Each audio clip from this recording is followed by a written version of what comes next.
헌법재판소의 탄핵 심판이 각하되고 직무 복귀될 것이라 100% 확신합니다만은 이재명 범죄에 대해서 검사가 그 범죄 혐의를 수사하려고 하니까 검사를 탄핵시켰습니다. 이것은 국민들이 부여한 권한에 정면으로 위배될 겁니다. 어떻게 범죄자를 수사하고자 하는 검찰을 탄핵한다는 것은 도저히 있을 수 없습니다. 뿐만 아니고 법무부 장관에 대한 탄핵 사유는 이재명을 째려봤다고 해서 탄핵시켰습니다. 이거는 초등학생이 들어도 웃을 만한 일이고 이거는 도저히 납득이 되지 않는 그런 탄핵 사유일 겁니다. 비상기업은 곧 내란이다, 내란숙이라고 지금 여기에 계신 언론들도 똑같이 보도하고 있지 않습니까? 그게 내란이라 증거 어디 있습니까? 반박해 보시라고요. 없지 않습니까? 이제는 돌아봐야 되죠. 누가 과연 내란을 일으키려 했는지, 누가 국가 시스템을 망가뜨렸는지, 그건 민주당의 짓인 겁니다. 내란에 대한 이것을 조작하거나 했다는 것을 이걸 어마어마한 두고 이것은 향후에 엄청난 파장이 됩니다. 이거는 있을 수 없는 짓을 한 것입니다. 감히 대통령에 대해서 내란 혐의를 덮으시려고 했다고, 조작하려고 했다고, 이건 있을 수 없는 짓을, 범죄를 저질렀다고 저는 생각합니다. 국민할 수 있는 건 뭐겠습니까? 국회의원에게 부여한 우리의 권한을 넘어서 지금 행정을 마비시켰지 않습니까? 현재 국회의원들 우리가 소환할 수 있는 소환제도 없지 않습니까? 그러면 할 수 있는 게 뭐겠습니까? 결국은 국민의 저항권밖에 없다고 저는 생각합니다. 전환길이가 선관위를 비판했습니다.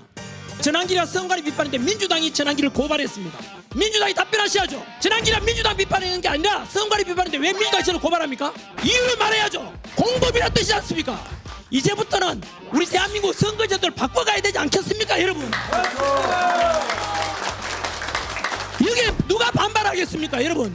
반대하는 사람이다. 그래서 저는 반국가적인 사람이라고 저는 생각합니다. 왜 부정선거 의혹 이렇게 많은데 불구하고 왜 개설 안 하려고 하는지 저는 이해가 되지 않습니다. 그것이 만약에 사실로 드러난다면 22대 총선은 무효가 됩니다. 무효가 되기 때문에 조기 총선을 해야 된다 이 뜻입니다. 이거는 조금 자리가 소란합니다만 오늘 가장 중요한 얘기가 나온 것 같습니다. 네, 우리 박수 부탁드리겠습니다. 예, 반갑습니다. 전환길입니다. 예.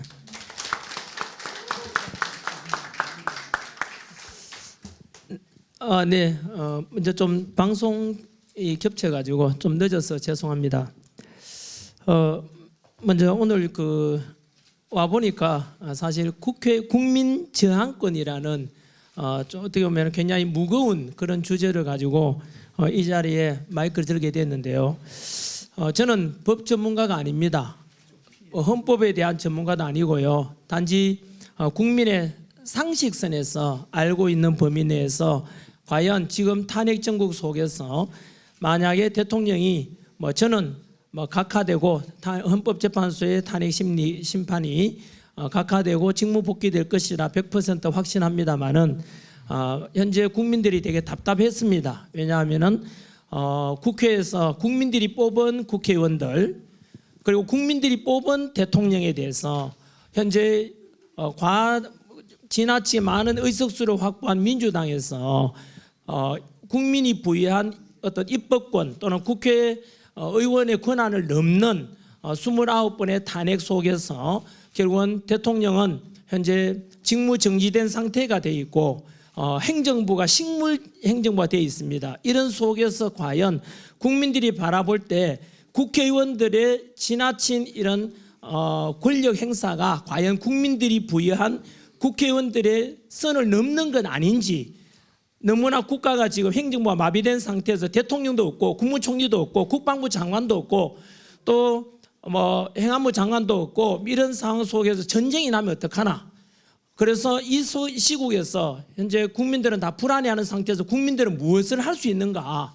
우리도 분명히 대한민국은 우리 국민이 주인이지 않습니까? 그런 속에서 다들 의구심을 품고 있고 다들 그래서 이런 주제가 국민 제한권에 대한 것 한 번쯤은 이슈가 되고 이렇게 해서 논의하는 것도 국민들의 알 권리 또는 국민들에게 궁금해하는 것에 대해서 또는 전문가분들이 해야 될 마땅한 역할이라고 저는 생각을 합니다. 그래서 오늘은 한 번 더 말씀드리지만 저는 법 전문가가 아닙니다.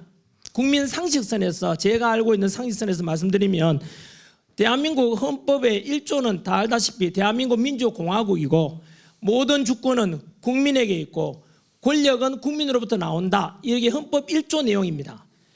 그래서 이 헌법 1조에 근거해서 말씀드리면은 현재 모든 국민들이 생각은 하고 있지만은 우리가 주권 행사하는 방법이 마땅히 있는가? 투표를 통해서 국회의원 뽑고 투표를 통해서 대통령 뽑고 그것이 다인데 이렇게 뽑아놓은 국회의원들과 대통령이 우리 뜻하는 대로 아닌 다른 방법으로 가고 있으면 어떡할 것인가에 대해서 헌법에는 나와 있지만 우리 국민 저항권에 대한 사전적인 의미를 제가 말씀드리겠습니다. 국민 저항권이라는 것은 바로 국민이 주권에 대해서 중대한 도전을 받고 그런 속에서 마지막 헌법 보호 수단이자 기본권 보장 최후의 수단으로서 국민의 권리, 자유를 지키기 위해서 실력으로 저항하는 것, 이게 바로 저항권에 대한 사전적인 의미입니다. 그러면은 현재 대한민국은 현재 헌법으로 현재 국가의 여러 시스템으로서는 도저히 해결할 수 없는 심각한 상황인가에 대해서 한 번쯤은 생각해 봐야 되지 않겠습니까? 국민 저항권을 과연 행사하는 것이 정당한가에 대한 그런 상황에 대한 판단이 돼야 되지 않겠습니까? 다들 아시다시피 지금 현재 대한민국 대통령은 현재 국회에서 탄핵 의결을 가결시켜서 헌법재판소에서 탄핵 심판을 지금 기다리고 있는 중입니다. 그리고 이 비상기업을 계기로 해서 일어난 이 현재 상황에 대해서 돌아보면은 왜 비상기업을 선포했는가 원인이기도 한데요. 국회 알다시피 다수 의석을 확보한 민주당에서는 무려 29번의 탄핵이 있었습니다. 그 29번의 탄핵을 알고 나면은 이거는 심각한 그냥 단순한 탄핵이 아닙니다. 심지어 감사원장을 탄핵했지 않습니까? 감사원장에 대한 탄핵 사유가 뭡니까? 바로 전 정부 문재인 정부 때 바로 우리 청와대 그 당시에 무슨 실장이었죠? 실장인데 정의용 실장에 대해서 안보실장이었죠. 그 중국에다가 우리나라 1급 군사 비밀인 사드 배치에 대한 정보를 중국에다가 넘겨준 것에 대한 의혹을 있어가지고 감사원에서 감찰을 하려고 하는데 그것을 막은 게 바로 민주당입니다. 그게 탄핵 사유입니다. 과연 이게 국민들에 하여금 민주당에 부여한 또는 입법부에 부여한 권한이 맞는지, 그로 인해서 감사원은 지금 중단되어 있는 상태 아닙니까? 두 번째, 바로 검사에 대한 탄핵입니다. 쉽게 말하면 이재명 범죄에 대해서 검사가 그 범죄 혐의를 수사하려고 하니까 검사를 탄핵시켰습니다. 이것은 국민들이 부여한 권한에 정면으로 위배될 겁니다. 어떻게 범죄자를 수사하고자 하는 검찰을 탄핵한다는 것은 도저히 있을 수 없습니다. 뿐만 아니고 법무부 장관에 대한 탄핵 사유는 바로 이재명을 째려봤다고 해서 탄핵시켰습니다. 이거는 초등학생이 들어도 웃을 만한 일이고 이거는 도저히 납득이 되지 않는 그런 탄핵 사유일 겁니다. 그로 인해서 행정부는 현재 국가 시스템이 마비되어 있다고 말해도 과언이 아닙니다. 덧붙여서 다들 아시다시피 대통령에 대한 예산, 바로 특활비에 대해서 80억 정도 되는 특활비를 민주당에서는 예산을 빵원으로 만들었습니다. 그 말은 결국은 대통령으로 하여금 직무를 그만하라는 뜻입니다. 이것은 국민이 뽑은 대통령이자 또 국민이 뽑은 행정부 수반에 대한 정면 도전이라고 봐야 됩니다. 쉽게 말하면 대통령 하지 말라는 뜻입니다. 이것을 바라보고 있는 국민들은 심정이 어떻겠습니까? 뿐만 아니고 비상기업 계기로 해서 대통령에 대한 탄핵 소추를 의결했지 않습니까? 그게 가장 큰 원인이 바로 내란 혐의고 비상기업은 곧 내란이다. 이렇게 등식을 성립시켜서 국민들에게 선동했지 않습니까? 하지만 비상기업은 내란이 아닙니다. 지금도 여전히 언론에서 민주당에서는 내란 수괴, 내란 우두머리라고 해서 윤석열 대통령에 대해서 덮어씌우고 있지만 그거 거짓말입니다. 왜냐하면 비상기업은 헌법 77조에 보장된 대통령의 고유 권한입니다. 그러면 과연 비상기업이 곧 내란이 되려면은 바로 내란이 될 수 있는 이유가 있어야 되지 않겠습니까? 그 이유로서 지금까지 우리한테 민주당이 우리가 또는 알고 있는 상황은 바로 대통령이 비상기업을 선포했고 국회의사당에서 의원들이 비상기업 해제를 못하도록 의정을 막았고 국헌을 문란시켰다라고 핑계를 그 이유를 댔지 않습니까? 그래서 내란이다라고 했지만 이미 드러났지 않습니까? 뭐냐면 바로 그 내란 그 혐의로 덮으시기 위해서 국회의원들이 비상계엄 해지를 못하도록 의결을 못하도록 국회를 끌어내라라고 했다라고 했는데 그것이 조작됐다니 드러났지 않습니까? 바로 특전사령관 곽종건 특전사령관을 김병주 민주당 의원 그리고 부성찬 그리고 박범계 민주당 의원이 미리 불러가지고 리허설 됐다고 이미 다 정언이 나왔습니다. 그리고 곽종건 스스로 이미 음성 녹음도 이미 밝혀졌지 않습니까? 저쪽에서 자꾸 내란을 덮으시려고 한다. 어떻게 하겠냐 해서 결국은 회유됐다는 것이 지금 뭐 이미 우리 헌법재판소에서 심리 과정에도 드러난 겁니다. 제가 새로운 거 주장한다면 민주당이 저를 고발하겠지만 이미 드러난 거를 제가 한 번 더 확인해 드리는 겁니다. 그리고 대통령이 바로 명을 내렸다고 또 거짓말한 게 바로 체포 명단 파악했지 않습니까? 체포 명단 그거 역시 국정원 차장 홍장원이 받았다는 그 메모도 바로 민주당의 박선원 의원에 의해서 그 감정평가했는데 감정평가 아니고 뭐라 하죠? 자피평가 그거 역시 마찬가지로 그 역시 조작됐다고 지금 드러나고 있지 않습니까? 앞으로 그 수사가 진행돼야 되는 상황이면서 여하튼 그러면 대통령에 대해서 비상기업은 내란이라고 했지만 그 내란이 아니라는 게 드러난 겁니다. 그런데 이 사실을 민주당도 진작보다 알았습니다.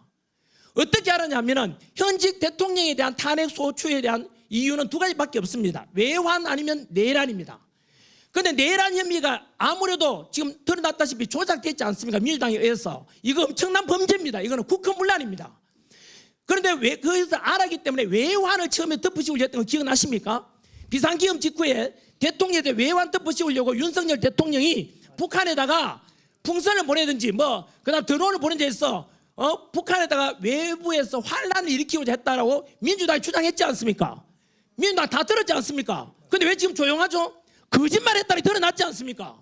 외환죄 어쨌든 거짓말로 드러났죠?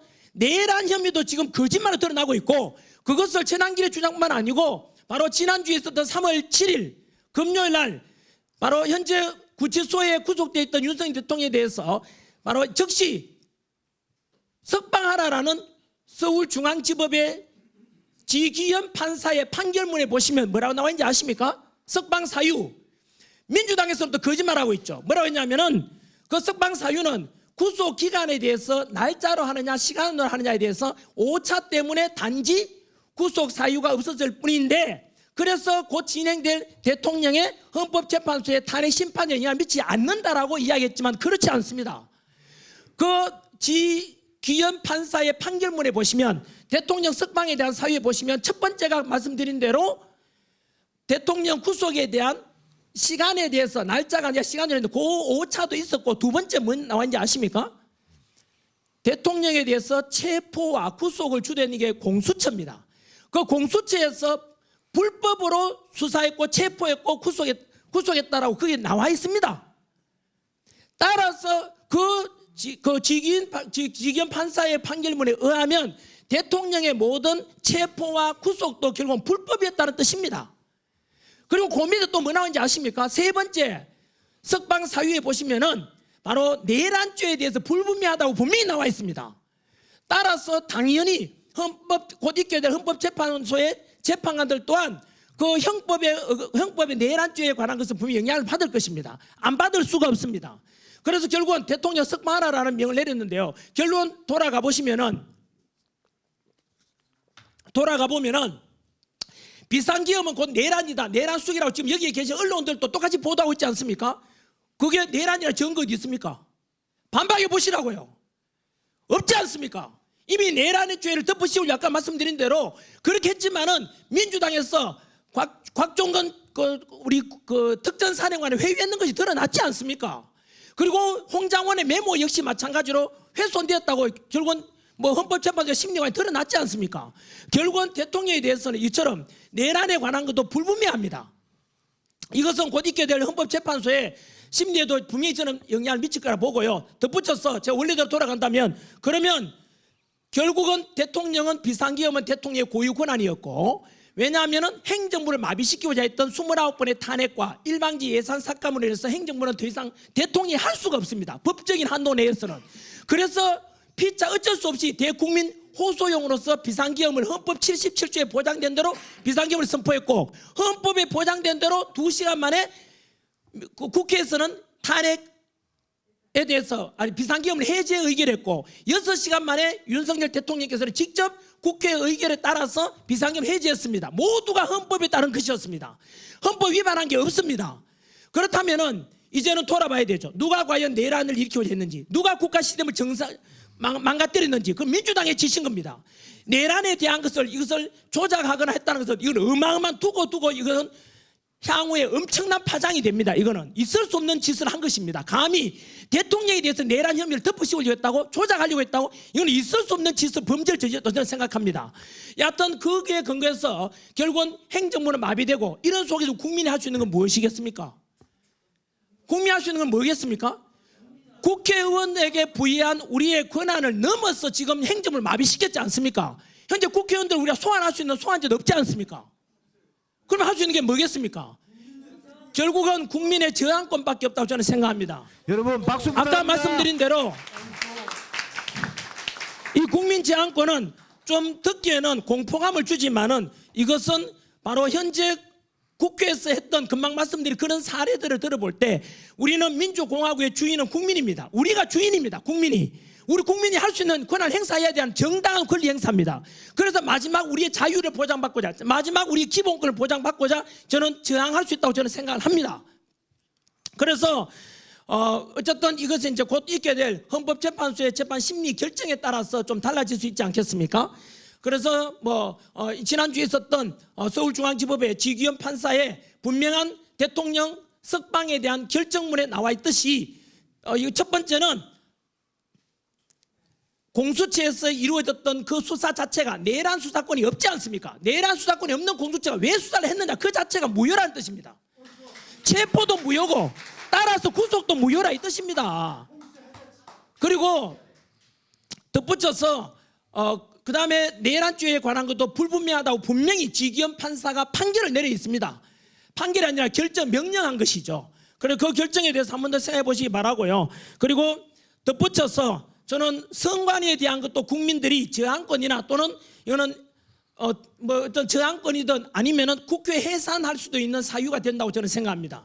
어제 우리 윤상현 의원께서도 국회 해산에 관한 이야기를 처음으로 공론화시켰던데요.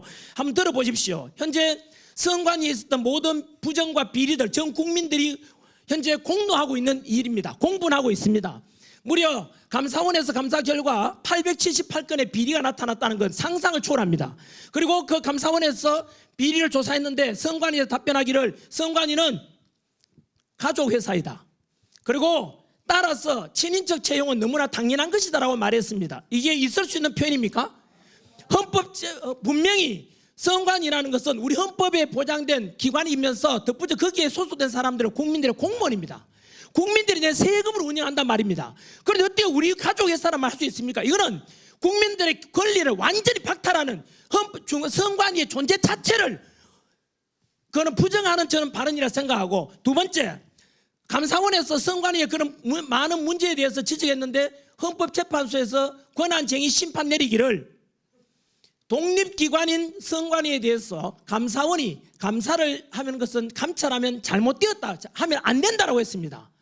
있을 수 없는 일입니다. 어떻게 도둑놈 집단인 선관위에 대해서 내부적으로 감찰하라고 해결이 됩니까? 이게 해결될 수 있는 일입니까? 그러면 선관위는 외부의 어느 누구로부터 감사받지 않고 국민으로부터 감시받지 않는다면 그거는 우리의 저는 민주주의에 대한 도전이라고 저는 봅니다. 헌법을 위반했다고도 생각이 듭니다. 그래서 더 국민들을 화나게 만든 것은 왜 그러면 헌법재판관들은 그런 재판을 심판을 내렸을까? 바로 한통속입니다. 선관위원들도 판사입니다. 그리고 현재 헌법재판관 중에서 6명이 선관위원장 출신입니다. 이 말은 선거관리위원회도 바로 그 전부 다 판사들이 주도하고 있고 헌법재판소도 판사들이 하고 있고, 그리고 우리가 부정선거에 대한 건 우리가 소송 제기하면 그 심판도 역시 판결도 사법부가 합니다. 셋 다 판사라 이 뜻입니다. 이것도 마찬가지로 다음에 헌법이 바뀐 다음에 반드시 개정돼야 될 문제입니다. 그래서 결국은 선관위도 판사, 헌법재판소도 판사, 국민들이 할 수 있는 권한이 아무것도 없습니다. 지금 국민들이 뭐 합니까?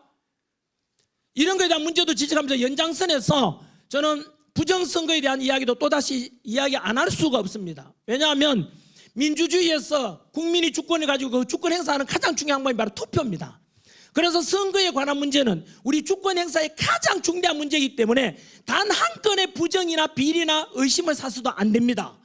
그럼에도 불구하고 지금까지 있었던 부정선거와 그리고 선관위의 아까 말했던 878건의 비리 말고도 선관위가 저질러왔던 일들에 대해서는 그동안 부실한 바로 투표함 관리, 그리고 해킹이 위험성이 높은 보안이 너무나 취약한 바로 관리, 서버 관리, 그런 것에 대해서 윤석열 대통령은 심지어 비상계엄 선포 이유 중에 하나가 바로 이런 선관위에 많은 의혹과 문제가 있는데 감사원의 감사도 안 받는다고, 국정원의 조사도 안 받는다고 하지 않습니까? 그리고 선관위에서는 공보관을 통해서 다 받았다지만 거짓말입니다.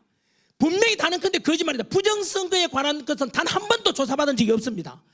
그래서 이 속에서 저는 더 충격적인 통계 자료가 있습니다. 제가 부정선거에 관한 의혹, 이런 저만 제시한 게 아닙니다.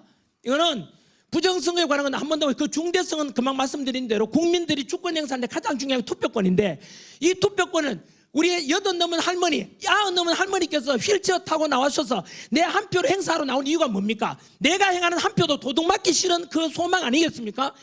주인으로서 행사하는 권리에 행사하는 거 아닙니까?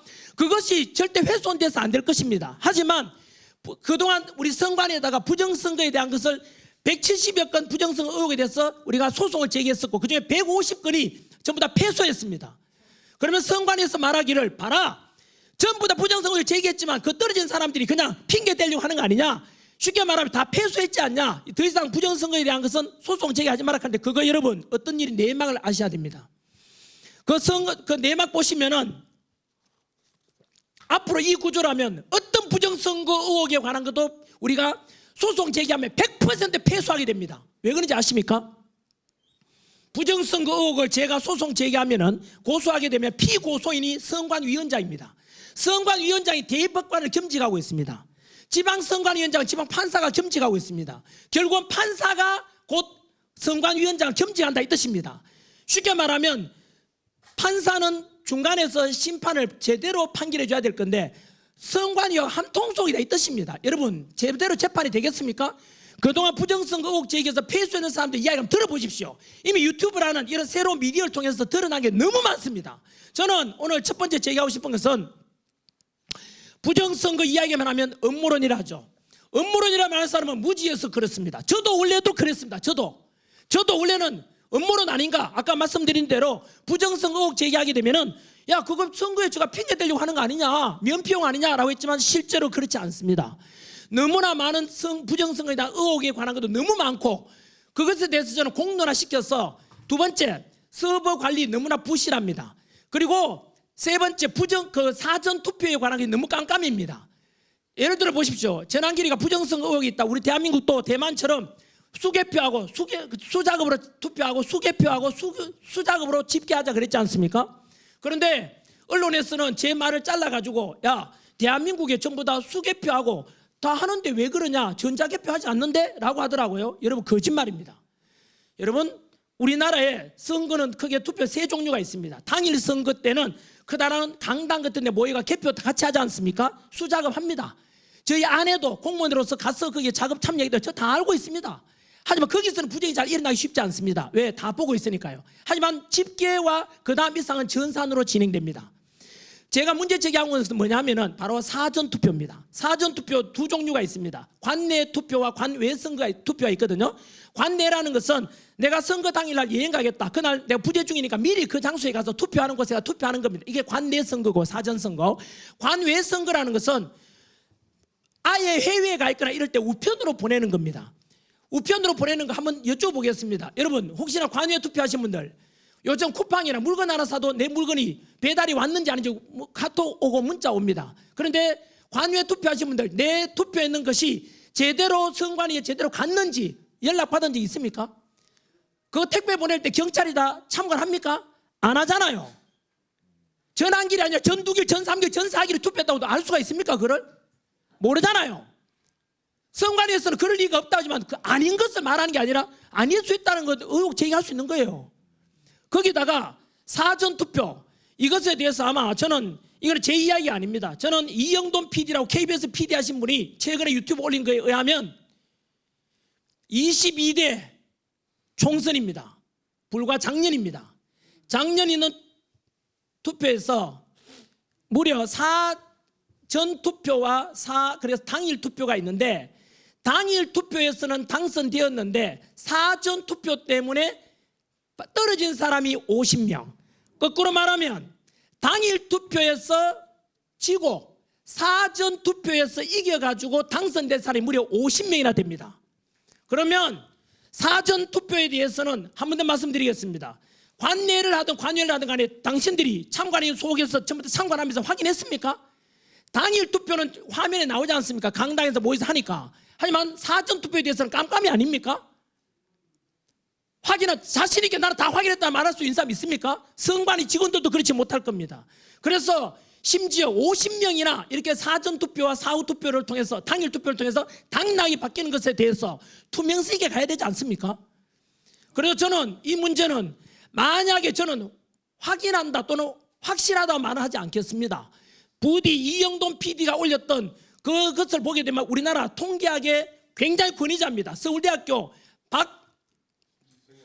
박성현 교수님이 통계학 그쪽이 굉장히 권위자인데, 그분이 말씀하시기를 사전 투표에서 득표수 전산화된 걸 보는데 이것은 신이 개입하지 않으면 나올 수 없는 통계라고 말했습니다. 한 번 더 말씀드릴게요. 사전 투표에 대해서 득표수 통계 자료를 보니까 신이 개입하지 않으면 이루어질 수 없는 통계 자료가 나왔다고 말했습니다. 이거는 통계학 전문 교수님의 표현입니다. 단순히 우리가 음모론이라 하는 사람들, 그걸 끝까지 주장하는 사람은 무식하거나 덮고자 하는 사람일 겁니다. 저는 단호히 말씀드립니다. 그래서 저는 이 부정선거에 관한 것은 어제 윤상현 의원께서 우리가 국회 해산해야 된다는 그런 말씀 하시던데, 저 역시 마찬가지, 이것이 사실이라면 이거는 국회 해산의 사유도 된다고 생각합니다. 박수 한번 주세요. 박수 한번 주세요. 정리하겠습니다. 선관위에 대해서 부정선거에 관해서 많은 언론들 보고 계십니다만은 저는 분명히 제안했습니다. 현재 우리나라는 선관위, 보시다시피 선관위 누가 믿습니까? 지금 깜깜이로서 자기 가족의 가족 등여와 이게 말이 됩니까? 이게 감사도 받지 하지 않습니까? 이런 선관위가 하는 일들에 대해서 우리가 신뢰할 수 있습니까? 없지 않습니까? 그리고 전환길이가 선관위를 비판했습니다. 전환길이가 선관위 비판했는데 민주당이 전환길을 고발했습니다. 민주당이 답변하셔야죠. 전환길이가 민주당 비판하는 게 아니라 선관위 비판인데 왜 민주당이 저를 고발합니까? 이유를 말해야죠. 공범이란 뜻이지 않습니까? 덧붙여서 국민의힘에서 사전선거 없애자, 우리 다시 선거에 대해서 우리 선거제도에도 개선하자라고 법률안을 제시했는데 민주당 답변하셔야죠. 이대로 듣고 갈 것입니까? 여러분, 이거는 국민이든 선관위 직원이든 여당이든 야당이든 향후 우리가 공정한 투표를 위해서는 어느 누구를 막론하고 우리가 문제 있으면 부실하면 안 되지 않습니까? 다음에 대선하든 총선하든 지방선거를 하든 간에 다 공개적으로 하고 보다 신뢰 있는 선거제도를 개선해야 되지 않습니까? 이걸 덮고 가자 한다면 그 덮고 가자는 그 당은, 그 사람은 범인입니다. 부정선거 저지르겠다는 뜻이지 않습니까? 이렇게 부실 의혹이 많은데 왜 개선하지 않습니까? 저는 제가 생각하는 대안은 이렇습니다. 처음에 이미 2달 전에 제가 제안한 것처럼 대만식 선거를 제안합니다. 대만은 전 세계 IT 강국이자 반도체 수출 1등 국가지만 절대 전산하지 않습니다. 초등학교 반장 선거 하듯이 그 자리에서 투표하고, 투표함 이동 없이 그 자리에서 개표하고, 참관인 보는 데서 그 자리에서 투표함 이동 없이 집계까지 다 합니다. 왜 투표함 이동하지 않겠습니까? 혹시라도 있을 수 있는 부정의혹을 사전에 방지하고, 두 번째, 왜 전산을 안 하겠습니까? 못하는 게 아닌 게 안 하지 않습니까? 왜 안 하겠습니까? 전산하는 것은 중간에 아까 박성현 교수가 이야기한 것처럼 통계상에 누군가가 해킹을 통해서 의도적으로 조작할 가능성이 있기 때문에 절대로 사전에 그런 부정의 가능성을 없애고 차단하기 위함 아니겠습니까? 대만처럼 불과 우리 보름 전에 독일도 역시 수작업을 합니다. 독일의 유권자가 5,300만 가까이 5천만이 넘는데 그거 수작업으로 개표하는데 8시간 만에 다 했답니다. 여러분 독일도 역시 선진국인데 왜 그만 전산화하지 않겠습니까? 바로 이겁니다. 민주주의의 근간은 선거고 그 주권 행사는 가장 중요한 말이 바로 투표 선거인데 그 선거만큼은 가장 공정하고 가장 국민들의 설득력 있는 쪽으로 가야 되지 않습니까? 따라서 우리는 다음에 어떤 선거가 있더라도 그 되기 전에 저는 절대로 전산하지 말고 우리 국민들 기다릴 수 있지 않습니까? 그냥 수개표 그 자리에서 반장 선거하듯이 그렇게 하자는 것을 제안하고 우리가 사전투표에 대해서 보십시오. TV 보다 보면 A 후보, B 후보, 유력 또는 뭐 이렇게 나오지 않습니까? 그런데 한참 개표하다가 사전투표 통계가 탁 나오잖아요. 그 사전투표 통계 자료 본 사람 있습니까? 모르잖아요. 그냥 TV에 나오는 걸 받아들이잖아요. 그래서 아까 이영돈 PD가 지적한 대로 이거는 어마어마한 사건입니다. 그분이 단순히 우기는 게 아니라 통계 자료를 가지고 밝히고 있습니다. 통계를 해보니까 당일 투표에서 떨어졌던 사람이 사전 투표를 통해서 합산해보니까 당선으로 바뀐 사람이 50명이라 돼요. 50명. 이런 거에 대해서 언제까지 우리가 음모론이라고 언제까지 부정할 것입니까? 저는 한 번 더 말씀드립니다. 여당이든 야당이든 국민이든 선관위 지원은 간에 이제부터는 우리 대한민국 선거제도를 바꿔가야 되지 않겠습니까, 여러분? 여기에 누가 반발하겠습니까, 여러분? 반대하는 사람이다. 그래서 저는 반국가적인 사람이라고 저는 생각합니다. 왜 부정선거 의혹 이렇게 많은데 불구하고 왜 개설 안 하려고 하는지 저는 이해가 되지 않습니다. 저는 대만식 이런 오직 투표만큼만은 그래서 80 넘은 할머니께서 100세 넘은 할머니께서 휠체어 나와서 그 한 표 행사하는 것을 절대로 도둑맞지 않도록 해야 될 겁니다. 경기도 파주 지역에 진동면이가 어떤 면에 있어 검색하면 나옵니다. 파주에서 21대 총선에서 거기에서 유권자 수보다 득표수가 더 많이 나온 사람도 있습니다. 여러분 이게 뭔지 아십니까? 옛날 3.15 부정선거하고 비슷합니다. 유권자 수보다 득표수가 더 많고 100세 넘은 사람이 그렇게 많이 나왔습니다. 왜 우리가 묵인합니까? 여러분 이거는 증거입니다. 증거. 이게 무슨 음모론입니까? 한 번 더 말해 음모론이라 주장하는 사람은 무식하거나 애써서 외면하려는 둘 중에 하나일 겁니다. 저는 국민들이 다 알기를 바랍니다. 저는 진실을 알리고 싶습니다. 여하튼 이야기가 좀 길어서 죄송합니다만은 첫 번째 드린 말씀은 국민 제한권 차원에서 과연 지금 우리 국민이 부여한 국회의원들의 권한을 넘어서 행정부를 마비시키고자 하는 29건의 탄핵, 그 탄핵 속에는 국가 시스템을 중단시키고 대통령 특활비를 빵원 만들었다는 것은 아예 대통령 직무를 못하게 하는 것입니다. 그것은 국민이 국회의원에 부여한 권한이 아닙니다. 그것은 국민이 뽑은 윤석열 대통령에 대해서 마찬가지로 그것은 국가 시스템을 국민에 대한 주권에 대한 정면 도전이라고 저는 생각합니다. 한 번 더 현재 윤석열 대통령 비상기업이 곧 내란은 아닙니다. 절대로 될 수가 없습니다. 그거는 여기 언론인들에게 묻겠습니다. 우리 중학교 때 배운 사회 지식을 활용하면은 중학교 때 이렇게 배웠습니다. 어떤 범죄에 대해서 형으로 확정되지 않을 때까지는 무죄 추정의 원칙이 있다고 들었습니다. 이미 이재명 야당 대표는 이미 여러 범죄에 연루돼가 있고 현재 대북 송금에 관한 것, 북한에 돈 보내준 거 이거는 유엔 제재 위반이고 미국의 독자적인 제재 대상이 됩니다. 여러분 하지만 우리 이재명에 대해서 우리가 범죄자 이런 말 잘 안 하지 않습니까? 왜요? 아직은 재판에 2심이 앞두고 있기 때문에 확정되지 않아서 말하지 않습니다. 그에 비하면 윤석열 대통령 아직 1심도 판결하지 않았습니다. 그런데 왜 내란이라 합니까? 거짓말 아닙니까? 거짓말이지 않습니까? 그렇게 내란이라고 내란 속이라고 우두머리라고 보도하는 언론사가 있다면 그건 민주당 끄라풀입니다. 왜요? 민주당 똑같은 말 하지 않습니까? 그건 거짓말로 국민을 선동하는 것입니다. 다시는 언론에서 민주당도 마찬가지 내란이라는 말씀을 하면 안 되는 것입니다. 덧붙여서 현재 윤석열 대통령이라는 내란은 서울중앙지법의 지기현 판사께서 분명히 판결했습니다. 분명히 판결이 아니라 분명히 명령 결정을 했습니다. 이거는 공수처에서 수사권 없는 공수처가 체포하고 영장 그리고 또 우리 구속한 것은 잘못됐다고 이야기했습니다. 내란에 관한 것도 아직 확정되지 않았다고 분명히 이야기했습니다. 반면에 민주당이 윤석열 대통령에 대해서 내란 외환죄를 덮으시고자 했던 그 북한을 동원한 외환죄 덮으시고자 또 거짓말로 드러났습니다. 또한 내란죄 덮으시고자 하는 것도 아까 말씀드린 대로 민주당 의원들이 곽종건 특전사령관을 이렇게 회유해가지고 역시 말에 이거 조작됐다라고 조작될 가능성이 크다고 이미 헌법재판소에서 심리 과정에서 나왔고 또 홍장원 국정원 차장이 메모했는 것도 마찬가지로 박선은의 국회의원 민주당 박선은 의원하고 필적이 비슷하다는 이야기도 이미 많이 나왔습니다. 이런 속에서 윤석열 대통령에 대해서 외란죄 덮으시는 것도 거짓으로 끝났고 내란죄 덮으시는 것도 역시 지금 허구가 드러나고 있는 것입니다.